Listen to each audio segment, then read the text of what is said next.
We can get success in their world। हमने मुकर्रीन को बुला लिया, हम कामयाब हो गए। हमने बड़े बड़े शोरा को बुला लिया, हम कामयाब हो गए। हमने लाखों रुपए का चंदा करने के बाद जलसे को ऑर्गेनाइज कर लिया, हम कामयाब हो गए। हमने हजारों की भीड़ को इकट्ठा करके जलसे को सेलिब्रेट कर लिया, हम कामयाब हो गए। हमने बड़ा खूबसूरत इंतजाम और इंसराम कर लिया, हम कामयाब हो गए। मुसलमानों, यही तुम्हारी कमजोरी है, यही तुम्हारी कमजोरी है कि आज दुश्मन तुम्हारा फायदा उठा रहा है। लेकिन जरा याद तो करो, आज भारत की सरजमीन में 35 से 40 करोड़ होने के बाद तुम खीर और ककड़ी की तरह काटे जा रहे हो, मक्खी और मच्छर की तरह मसाले जा रहे हो। तुम्हारी कोई वैल्यू नहीं है। भारत के संविधान में तो, भारत के पार्लियामेंट में तुम्हारी कोई इज्जत नहीं है। भारत की राजधानी में तुम्हारी कोई इज्जत नहीं है। भारत की सरजमीन पर तुम्हारी कोई इज्जत नहीं है। आखिर इसकी वजह क्या है? इसके पीछे कौन सी वजह है? अरे जो कौम अपनी इज्जत खुद ना कर सके, जो कौम अपना वकार खुद ना कर सके, जो कौम अपनी तहजीब खुद ना बचा सके, जो कौम अपने आप को खुद ना समझ सके, कोई उसको समझाने के लिए आने वाला नहीं है। अब करबला से कोई हुसैन आने वाला नहीं है, अब नजर अशरफ से कोई अली आने वाला नहीं है, अब मदीना से कोई अबू बकर आने वाला नहीं है, अब बगदाद से कोई अब्दुल कादिर आने वाला नहीं है, अब अजमेर से कोई ख्वाजा आने वाला नहीं है। अरे भारत में जीना है तो बचाना भी तुम्हें पड़ेगा और शहादत करना भी देना।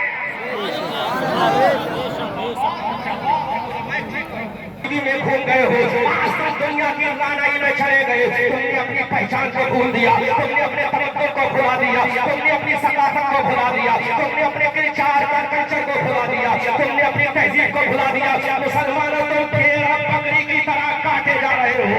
आज तुम्हारे बच्चों के सरों को काटा जा रहा है, आज तुम्हारी बेटियों के सरों से चादर आज़मत को हटाया जा रहा है, आज तुम्हारे चेहरों से दाढ़ियों को काटा जा रहा है, आज तुम्हारे सरों से टोपियों को उछाला जा रहा है, आज तुम्हारी मस्जिदों का विस्तार किया जा रहा है, आज तुम्हारे मदारिस पर बेंडोवर करने की तैयारी है।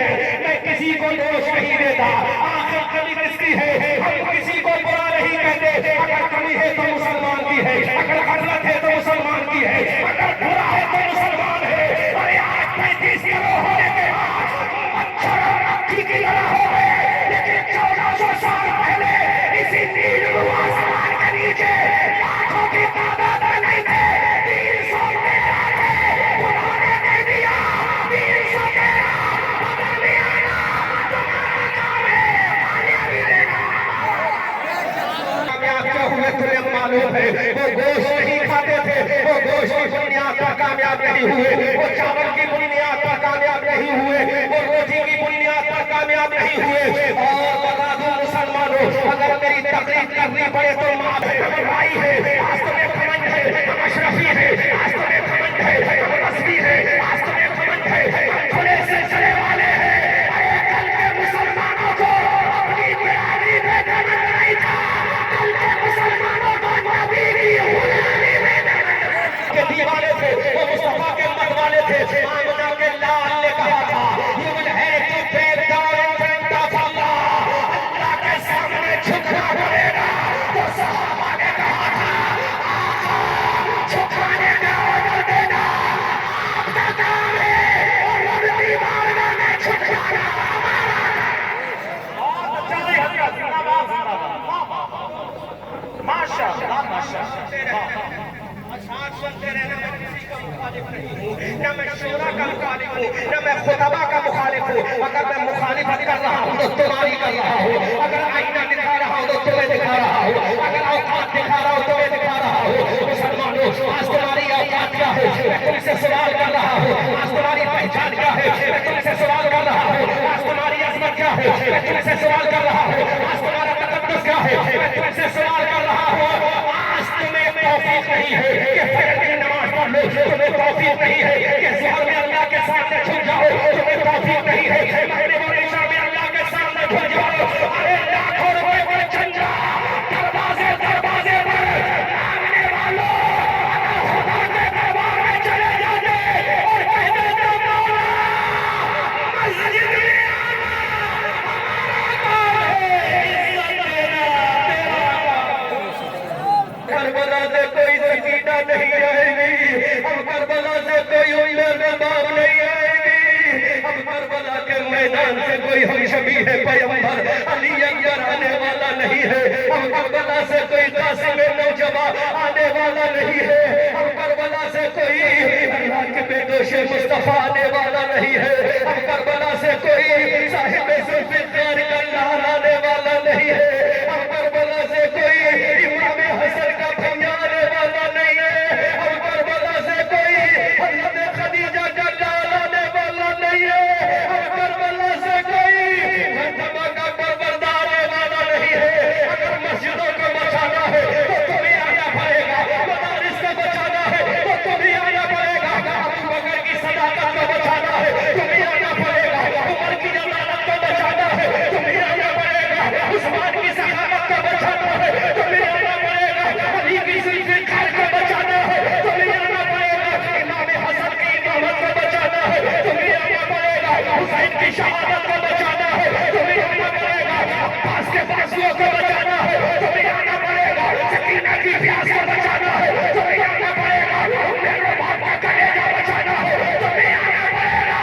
अरे वादे मुसलमानों, अगर नबी की अजमत को बचाना है तो मैदान में तुम्हें आना पड़ेगा। तुम्हारे रसूल की नामूस पर हमला हुआ तुमने क्या किया? तुम्हारे रसूल को गाली दी गई तुमने क्या किया? तुम्हारे रसूल की शहीदी बीबी हम सबकी माँ जिसको कुरान ने कहा नबी औला बिलमुमिनीना मिन अनफुसिहिम व अज़वाजुहुम उम्महातुहुम का ताज जिस आयशा के सर पे अल्लाह ने पहना दिया उस आयशा के पाक दामन पे हमला हुआ तुमने क्या किया? सैयदा खदीजा की अज़मत को उछाला गया तुमने क्या किया? मेरे रसूल की नामूस को उछाला गया। बहिश परेवा के मुसलमानों तुमने क्या किया? रसूल की रिसालत को ललकारा गया तुमने क्या किया? मेरे रसूल की अज़मत पे हमला हुआ तुमने क्या किया? लेकिन वो नबी का नवाजा था जिसने नाना के कांधों पर बैठ कर कहा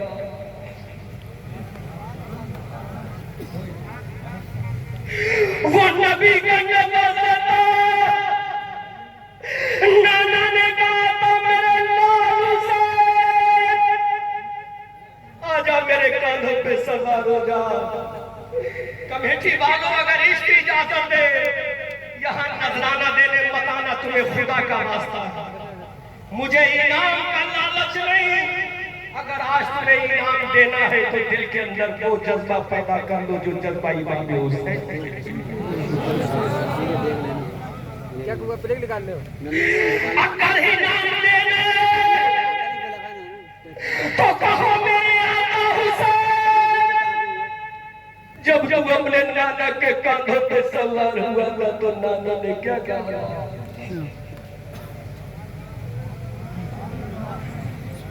मेरे हुसैन बता, मेरे हुसैन बता। 1400 साल कंप्लीट होने जा रहे मेरे हुसैन की यादत को नाना जान के कांधों पे बैठा मेरा हुसैन गए और कारवा बनता गया। इस उम्मीद के साथ मंजिल मिले या ना मिले इसका मुझको गम नहीं। मंजिल की जुस्तजू में मेरा कारवा तो है। आओ नाना जान के कांधों पर इमाम अली मकाम सवार है। नाना जान ने कहा मेरे लाल है मेरे जाने जिगर हुसैन है मेरे दिल के चैन हुसैन है मेरी आंखों के नूर हुसैन है मेरी बेटी के लाल हुसैन अली के दुलारे हुसैन खदीजा के नवासे हुसैन आयशा के लाडले हुसैन अबू बकर के प्यारे हुसैन उमर के दुलारे हुसैन उस्मान के लाडले हुसैन अली के शहजादे हुसैन इमाम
मच्छर की तरह मसले जाते हैं।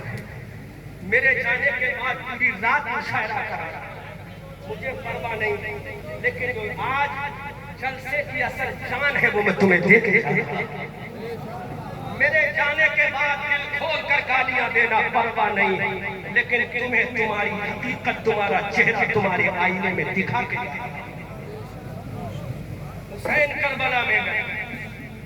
सवाल कर रहा हूं, नादिर रज़ा जवाब दीजिए।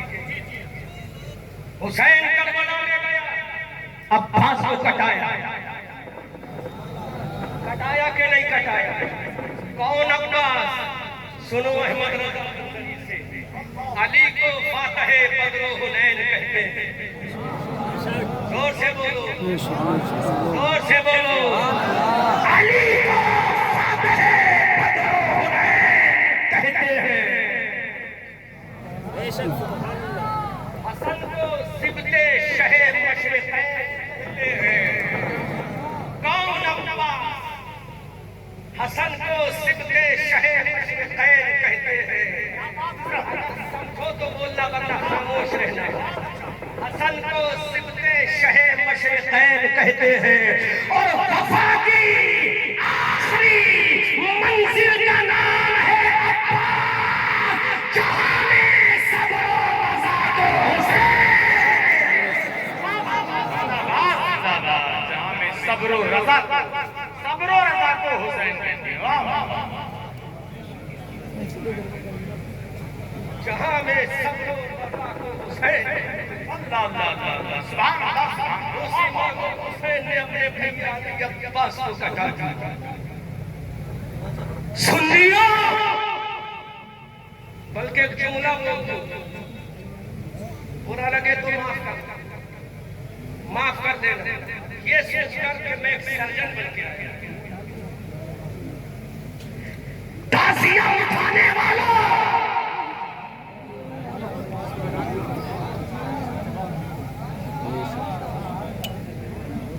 जिम्मेदार मैं हूं, मैं बोल रहा हूं, जिम्मेदार मैं हूं। मेरा नंबर यूट्यूब से निकाल कर मुझसे क्रॉस क्वेश्चन करना। ताज़िया उठाने वालों और ढोल बजाने वालों,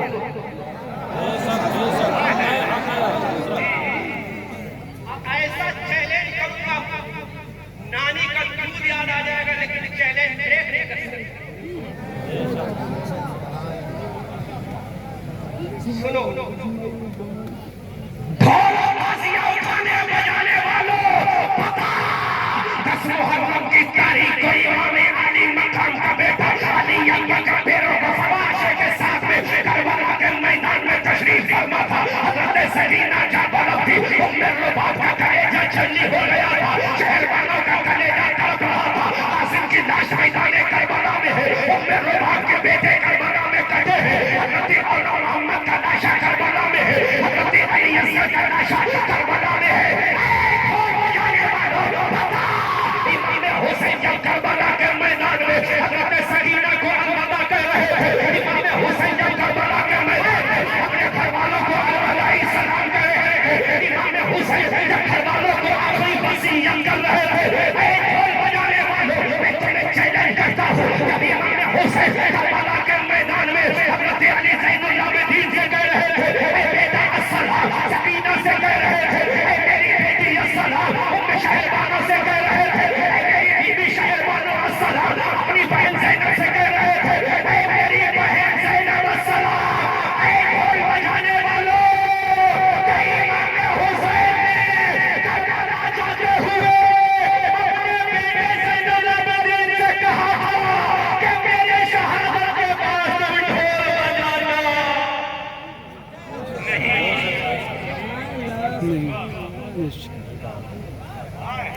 क्या युवा बहुत अच्छा, क्या मेरे हुसैन ने कहा था ज़ैनुल आबिदीन, तुझे छाती से लगा लूं। ज़ैनुल आबिदीन छाती हुसैन से लगा।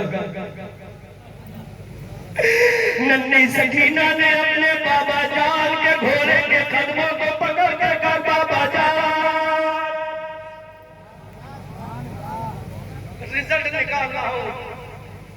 हाथ रख के सुन लो।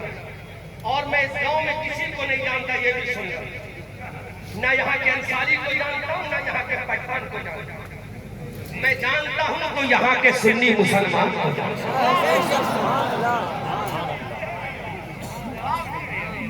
किसको जानता हूँ? सुन्नी। ना मैं पठान से खिताब कर रहा हूँ, अंसारी से कर रहा हूँ, मैं खिताब कर रहा हूँ हुसैन के गुलाम से कर रहा हूँ। अब सुन, इजाजत है? बुरा तो नहीं लगेगा कमेटी वालों? नहीं लगेगा ना? इतना ही करोगे, लिफाफा नहीं होगा ना, कोई परवाह नहीं। पूरे हिंदुस्तान में जब मोटे मोटे देते हैं, यहाँ नहीं मिलेगा चलेगा, लेकिन सदका हुसैन को मिल जाएगा। सुनो, सैयदा सकीना इमाम अली मकाम के कदमों से लिपट कर बोलती है, बाबा जान, ऐ मेरे प्यारे बाबा, मेरे अच्छे बाबा, फातिमा के लाल बाबा, अली के दुलारे बाबा, खदीजा के नवासे बाबा, ज़ैनब के भैया बाबा, इमाम हसन के भैया बाबा, ऐ मेरे प्यारे बाबा, हज़रत नैनी सकीना इमाम अली मकाम के घोड़े के कदमों को पकड़ कर रो रही है। इमाम अली मकाम की बेटी नन्ही सकीना ने कदम हुसैन को पकड़ के कहा, ऐ मेरे बाबा जान, don't go to field of the Karbala, my father living me. ऐ मेरे बाबा जान, मुझे छोड़कर करबला मत जाओ। ऐ मेरे बाबा जान, जिन जालिम भेड़ियों ने मेरे भैया अली असगर को ना छोड़ा, जिन जालिम भेड़ियों ने मेरी खूबी ज़ैनब के बेटे और मोहम्मद को ना छोड़ा, जिन्होंने मेरे भैया कासिम की जवानी को ना छोड़ा, जिन्होंने मेरे भैया अली अकबर की जवानी